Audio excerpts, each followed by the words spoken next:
Hey y'all, Jamie here, and welcome back to another episode of Milk, Honey, and Mayhem. While there's no mayhem in today's video, I do read every single comment that you guys leave, and I will definitely be adding some local civil rights era mayhem to the list. And yeah, there is plenty of mayhem going on in the world right now, all around us. But I'm Gen X, so I've been watching those same fires smolder since I got here. Now, I'm also full-blooded Southern, so I'm going to make sure you got something good to eat on while you watch the world burn. We're in the kitchen today, and I'm about to whip up a fresh batch of buttermilk biscuits and gravy from scratch. Y'all want to learn how? Well, get on in here, darlings, and a spell. Now, homemade buttermilk biscuits are a simple recipe, but the art lies in how you mix it and fold the dough before you bake it. You can use regular milk, but buttermilk gives it a little bit of a tangy flavor, and it also helps hold in extra moisture and gives it a golden brown color. So let's change your viewpoint right quick so you can really get in there and see how to do it. And if your biscuits aren't rising, check your baking powder. It does expire. Put a tablespoon in a bowl, pour a cup of hot water over it, and if it fizzles up, it's good to go. If it doesn't, toss it out and get you a new box. Before you even get started with anything, you want to go ahead and preheat your oven to 425 degrees Fahrenheit or 220 degrees Celsius. So you want to get you your 2.5 cups or 20 ounces of all-purpose flour. And then we're going to add in a tablespoon or 15 milliliters of baking powder right to that.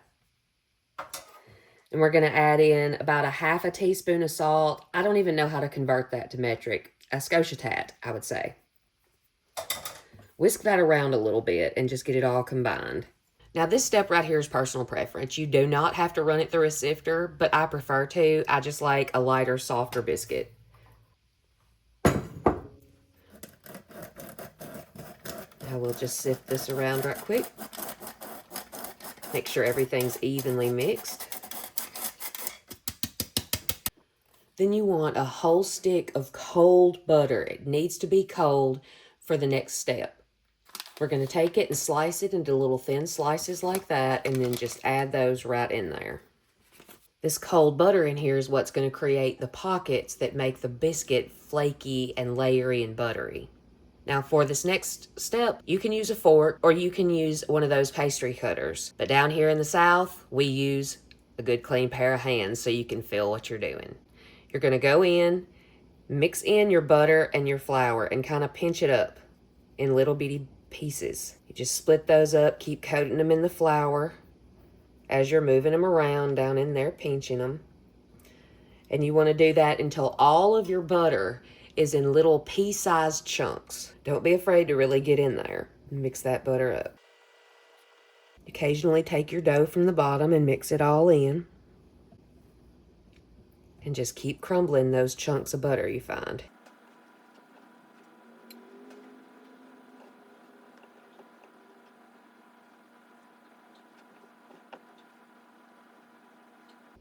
Down here in the South, biscuit making is an art that you just sort of pick up from watching the older family members make them.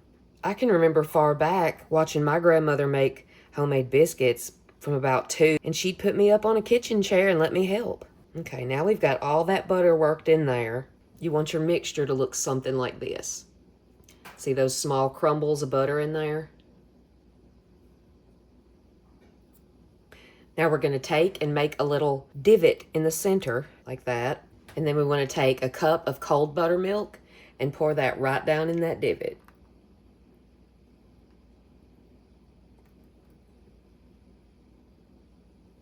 And now comes the fun part. You want to start at the edges and sort of pull it in over the buttermilk. You want to make sure it's fully incorporated, but you don't want to work it too much, because when you work it, that's what creates the gluten. And that gluten is going to give you a really dense, doughy biscuit.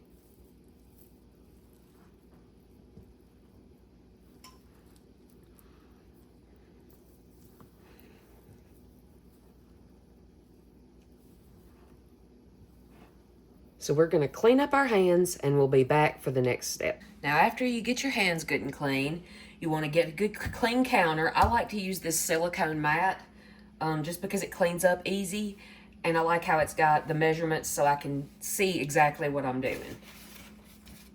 You'll take a little flour and you'll just sprinkle that around. Whether it's on a counter or anything, make sure it's a floured surface like that. I like to put a little bit extra off to the side where I'm going to dip my cup in, or a biscuit cutter if you have one of those. And then I'll take just a touch and rub it on my hands like that. That's going to keep the dough from sticking as much. So then we're going to grab the bowl with our dough in it that we've just barely combined, plop that down. Now again, with well-floured hands, you want to go in here and kind of shape this into a rectangle shape, about 1 inch thick or 1 centimeter. I like to take a little flour and rub it on my rolling pin to keep it from sticking. And then you just roll it out kind of gently. Now here's the art of getting a good fluffy biscuit. Remember, you can't overwork it because it creates the gluten. You're going to fold this sort of like a letter into thirds.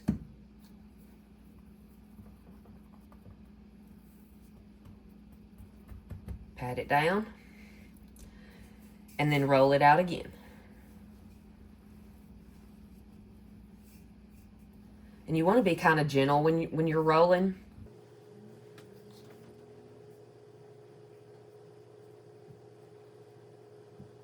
We're going to fold it over again.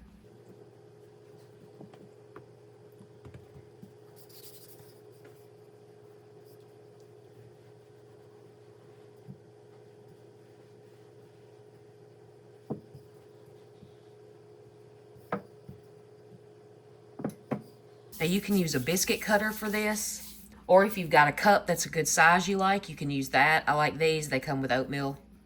It's a good size. You want to dip that in your flour, shake off the excess, start at one edge, press down, and twist. And then continue that process, dipping and pressing.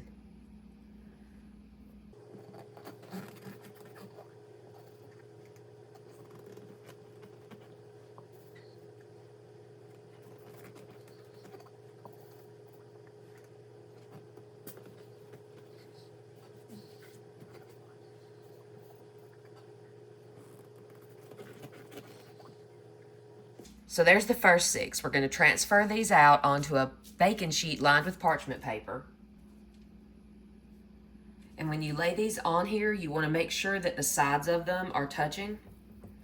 I don't know exactly how, but it helps them rise.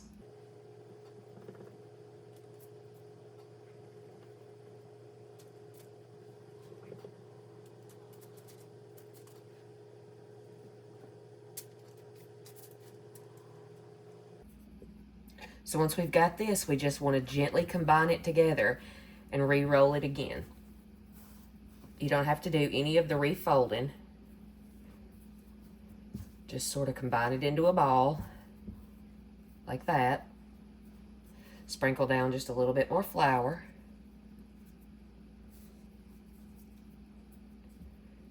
Pat it out, and then roll.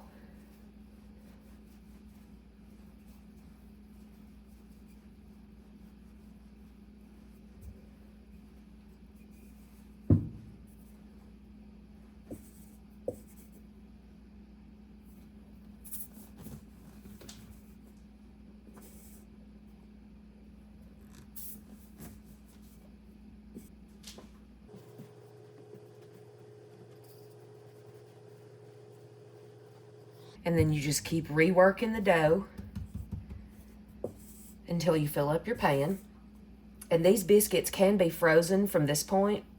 You just put them on the lined pan in the freezer and leave them for about an hour, and then take them out and transfer them to a freezer bag. And you can even take the leftover bits of dough and craft them into a shape if you've got little ones. One of my favorite things when I was little is I would always get a tiny little homemade biscuit, either in the shape of my initial or a heart or even just a miniature biscuit. So let's make this one a heart. Let's make a little heart-shaped buttermilk biscuit. There's nothing like handmade heart from the heart. And there we have a heart-shaped biscuit. Now we want to take our pan with our biscuits and pop them in that 425-degree oven for 13 to 15 minutes or until they get golden brown.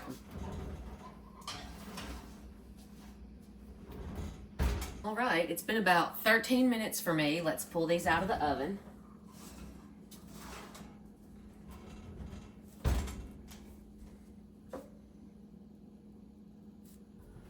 Let's put one down on our plate right there. Get that steam.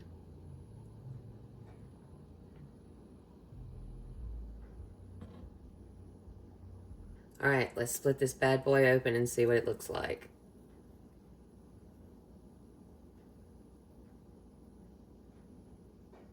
Delicious.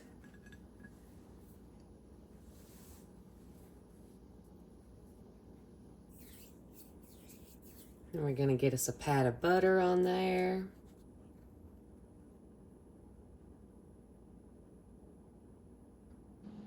Now there's a million things you could do with a buttermilk biscuit. You could put some jelly on here. You could put some gravy on here. You could even throw down some chocolate gravy or some sorghum molasses if you're adventurous. But sometimes the best thing you could put in your mouth is the simplest. A buttermilk biscuit slathered in butter.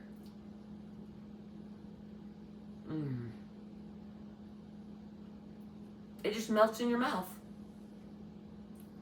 I'm gonna finish eating up this biscuit and then we'll make some gravy. Now when it comes to gravy, you've got to start with a good roux.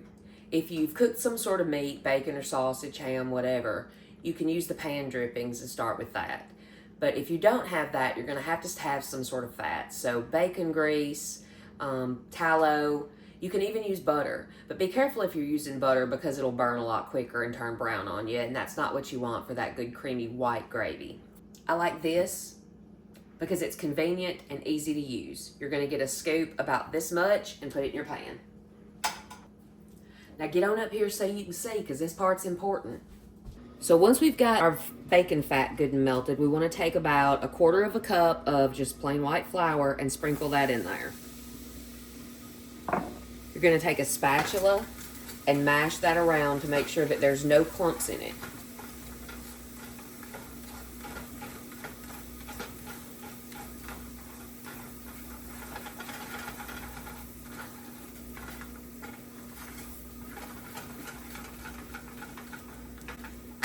Once it's good and combined and you've got all the clumps out, then you want to take your milk, pour about half of it in there. Stir, stir, stir. Make sure it doesn't get clumpy. And add in the rest of your milk. And just keep stirring until that's all good and combined. You want to cook this for 3 to 5 minutes on a simmer just to cook out the raw flour taste. Constantly stirring that around. Some salt. Got our salt. Now we're going to go in with our pepper. And it's dependent on taste preference. I like mine with a little flavor.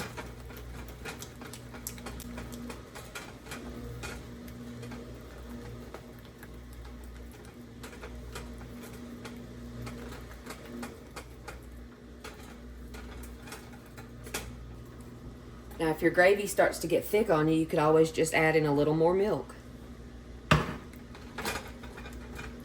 And let it simmer.